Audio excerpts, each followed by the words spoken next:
हरे कृष्णा शुद्धि भक्तगण वृंदावन ब्लॉगर पक्ष থেকে সবাইকে শুভেচ্ছা এবং অভিনন্দন। श्री वृंदावन धाम की जय, राधा रानी की जय, श्रील प्रभुपाद की जय, गौर प्रेमानंदे। तो आज के আপনারা এই ব্লগের মাধ্যমে সুরমা কুঞ্জ দর্শন করবেন। সুরমা কুঞ্জ মানে হচ্ছে এখানে কৃষ্ণদাস কবিরাজ গোস্বামীর ভজনস্থলী বলা হয় এটাকে। আর এখানে ওনার হাতে লিখিত যেই চৈতন্য চরিতামৃত যেটি উনি রাধাকুণ্ডের তটে লিখেছিলেন সেটি এখানে আপনার পুস্তকটা আপনারা এখানে দেখতে পাবেন। তো আপনি দেখছেন বৃন্দাবনের সেই গলিগুলো, কুঞ্জগলি, খুব ছোট ছোট এবং টেরাবাঁকা গলিগুলো দেখছেন।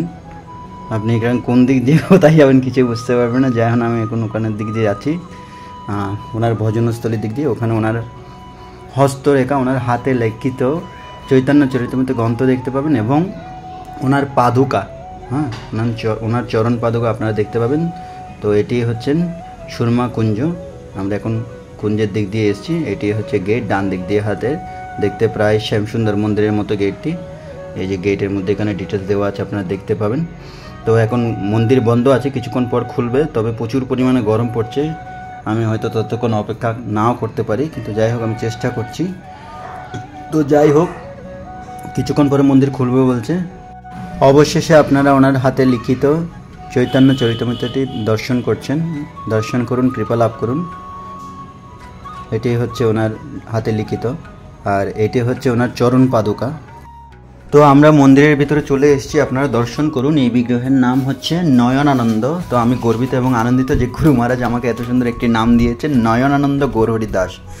তো এই স্থানেই রাধারানীর প্রিয় ভক্তকে নিজের চোখের থেকে সুরমা লাগিয়ে ওনাকে দিব্য দৃষ্টি দান করেছিলেন, যার মাধ্যমে উনি রাধা এবং কৃষ্ণের শ্রী বিগ্রহ উনি দর্শন করতে সক্ষম হন।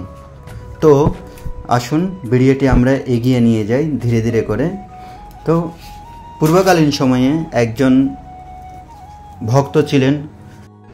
তো একদিন উনি ওনার পরিবারের সাথে সপরিবারে ওনারা শ্রীধাম বৃন্দাবন দর্শন করার জন্য এসেছিলেন মাতা পিতার সাথে। তো উনি দর্শন যখন করতে এসেছিলেন, এখানে পর্যায়ক্রমে সমস্ত মন্দিরগুলো দর্শন করতে করতে উনি রূপ গোস্বামীর সেবিত গোবিন্দদেব মন্দিরে এসে উনি কী করেছেন, অবস্থান করছেন। হঠাৎ করে গোবিন্দদেবের সেই অপূর্ব মনোহর রূপ দর্শন করে উনি ভাবাবেগ হয়ে পড়েন, আর গোবিন্দদেব ওনাকে কৃপা প্রদান করেন। আর সেই কৃপা পাওয়ার পরে উনি আর ওনার মন টিকছে না। তো দর্শন শেষে উনি যখন বৃন্দাবন থেকে নিজের বাড়ি ফিরে যান, তখন আর ওনার মন ওখানে স্থির থাকে না। তখন উনি শ্রীধাম বৃন্দাবনকে স্মরণ করে অনেক কান্নাকাটি করছেন, অনেক কষ্ট পাচ্ছেন। এইগুলো দেখে ওনার মা বাবাকে উনি বলছেন যে মা, আমি চলে যাব বৃন্দাবনে। তখন এরকম পরিবেশ দেখে ওনার মা বাবা স্থির করলেন ওকে একটা বিয়ে করে দিই, তাহলে সব কিছু হয়তো সমাধান হতে পারে। তো কিছুকাল পরে উনি কোনো না কোনোভাবে বৃন্দাবন চলে আসেন। বৃন্দাবন আসার পরে উনি ভগবানের বিভিন্ন মন্দিরগুলো দর্শন করতে থাকেন। দর্শন করতে করতে করতে এইভাবে উনি একসময় কোথায় চলে আসেন, একসময় উনি রাধাকুণ্ডে চলে আসেন। আর সেই সময় ওখানে কি করছিলেন, কৃষ্ণদাস কবিরাজ গোস্বামী চৈতন্য চরিতামৃত লিখছিলেন। তখন রাধাকুণ্ড দর্শন করে মুকুন্দ দাস গোস্বামীর অষ্টসাত্ত্বিক বিকার হয়, আর ওনার এই অবস্থা দেখেন কৃষ্ণ দাস কবিরাজ গোস্বামী। আর তখনই উনি উপলব্ধি করতে পারলেন ইনি কোনো সাধারণ ব্যক্তি নন, উনি নিশ্চয়ই কোনো মহান ভাগবত হবে বা কোনো শুদ্ধ বৈষ্ণব হবেন। তখন উনি ওনাকে শিষ্যরূপে গ্রহণ করলেন, আর ওনার কাছ থেকে উনি দীক্ষাপ্রাপ্ত হলেন। কিছুকাল পরে কৃষ্ণদাস কবিরাজ গোস্বামী কী করেন, শরীর ছেড়ে নিত্যধাম গমন করেন। তখন মুকুন্দ দাস গোস্বামী একদিক দিয়ে গুরু বিরহ আর একদিক দিয়ে রাধা কৃষ্ণের দর্শন লাভ করতে পারছেন, সেই বিরহে উনি অনেক কাতর হয়ে পড়েছেন, অনেক কান্না করছেন, উনি বিলাপ করছেন। এইভাবে করতে করতে করতে করতে এক সময় ওনার চোখটা নষ্ট হয়ে পড়ে। উনি আর চোখে কিছু দেখতে পাচ্ছেন না, উনি অন্ধ হয়ে গেছেন। তারপর এইভাবে এরকম করতে করতে উনি ওখানেই অসহায় অবস্থায় কী করছেন, ভজন করতে থাকছেন বৃন্দাবনের বিভিন্ন স্থানে। তো একদিন রাধা রানী শ্যামসুন্দরকে নিবেদন করেন যে প্রভু, এই ভক্ত আর কত কষ্ট করবে, আমার সহ্য হচ্ছে না, চলুন আমরা গিয়ে দর্শন দিই। দর্শন দিলেন। তারপর উনি তো দেখতে পাচ্ছেন না, উনি যখন ওনার মস্তকে যখন রাধারানী হাত লাগালো, তখনই উনি অনুভব করতে পারলেন যে আমার সামনে এখন রাধা শ্যামসুন্দর বিরাজমান। তখন উনি ওনাদের চরণগুলো কী করলেন, জড়িয়ে ধরে রাখলেন। জড়িয়ে ধরে বলছে, হে প্রভু, হে রাধারানী, আমি আপনাদের আর যেতে দেবো না। হে রাধা শ্যাম সুন্দর, আমি অনেক কষ্ট পেয়েছি, অনেক কান্না করেছি, আমি তো এখন এরকম করতে করতে আমার চোখও নষ্ট হয়ে গেছে। যাই হোক, এখন তো আপনারা আমার সম্মুখে বিরাজমান, তাই আমি আপনাদের যেতে দেবো না। হয় আপনারা আমাকে আপনাদের সাথে নিয়ে যান, অথবা আপনারা আমার সাথে থেকে যান, আমি আপনাদের আর ছাড়ছি না। তো যখন অনেক করে উনি এখন অনুরোধ করছেন, চরণ ছাড়ছে না, তখন হ্যাঁ রাধারানী এবং কৃষ্ণ ওনাকে বলেন যে দেখো, তোমার এখনও শরীর ছাড়ার সময় হয়নি, আর আমাদেরও এখন এখানে থাকার সময় হয়নি। তো এইভাবে বলে ওনাকে বোঝালেন।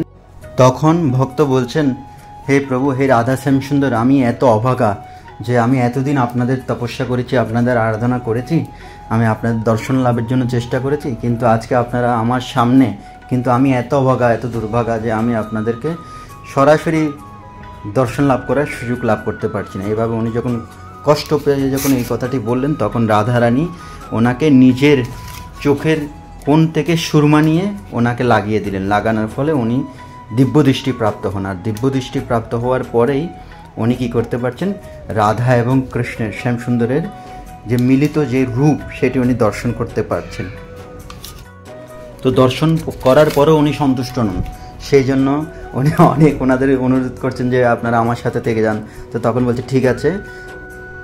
তখন রাধারানীর হৃদয় থেকে শ্যামসুন্দরের বিগ্রহ রাধারানী প্রতিষ্ঠা করে দিলেন, এবং কৃষ্ণের বিগ্রহ থেকে কৃষ্ণ রাধারানীর বিগ্রহ প্রতিষ্ঠা করে ওনাকে দিলেন। এবং দেখছেন আপনারা, ওনারা দুজনের বিগ্রহ কি করছেন, ওনার কোলে বসে আছেন। এবং এই বিগ্রহ এই মন্দিরে কি নামে সেবিত হচ্ছে আপনারা অবশ্যই জানেন, সেটি হচ্ছে নয়নানন্দ জুহু নামে।